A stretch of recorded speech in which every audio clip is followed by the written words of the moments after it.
جو शय इंसान को लुकमा हराम खाने पर मजबूर करती है वो है उसकी कभी ना ख़त्म होने वाली लंबी लंबी ख्वाहिशात की लिस्ट और एक दूसरे से हमेशा हर मोमेंट में आगे निकलने की दौड़ जो उसे बेईमानी पर, बदउनवानी, नाजायज़ मुनाफाखोरी, मिलावट, रिश्वत और हर तरह के नाजायज़ काम करने के लिए उकसाती है।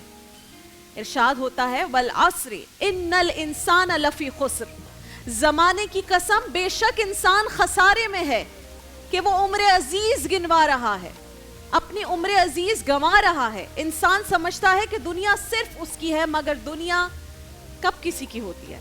दुनिया किसी की नहीं होती। हम इस दौड़ में लगे रहते हैं, हम इस प्रैक्टिस में लगे रहते हैं कि जी वो फला शख्स मुझसे बेहतर है, आगे निकल जाओ, और हर दिन उसे चंद सेंटीमीटर अपने अंदर से ये दुनिया निकाल कर मौत की वादी में धकेल देती है। बेहतर तर्ज ज़िंदगी के हुसूल के लिए मुसाबिकत की दौड़ बुरी बात नहीं है, मगर उसमें तवाज़ुन, बैलेंस ना रखना ये बहुत बुरी बात है। पैसा रिस्क का सबसे छोटा दर्जा होता है नाज़रीन कराम, जिसे हम रिस्क समझते हैं ना, पैसा वो रिस्क का सबसे छोटा दर्जा है, जबकि तंदुरुस्ती रिस्क का सबसे आला दर्जा है, जिसे हम इग्नोर करते हैं। हम जब कहते हैं अल्लाह मुझे रिस्क दे दे तो जहन में क्या होता है? अल्लाह मुझे पैसा दे दे। तंदुरुस्ती सेहत नहीं होती, और वो सबसे आला दर्जा है जो तंदुरुस्ती है। लिहाजा नाज़रीन कराम, दौलत के लिए अपनी सेहत को खो देना ये गलत बात है।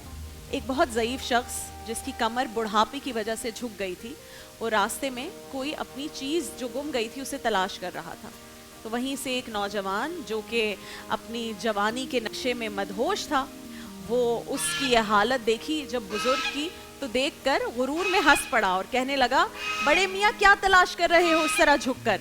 तो उस बूढ़े शख्स ने, ढूंढ तो वो कुछ और रहा था, लेकिन जवाब दिया, बेटा मेरी सेहत खो गई है, मैं उसे तलाश कर रहा हूँ। ये सेहत जो है नाज़रीन कराम, जो हेल्थ है, एक बार खो जाए, रुखसत हो जाए, तो फिर मुश्किल ही से लौट कर वापस आती है।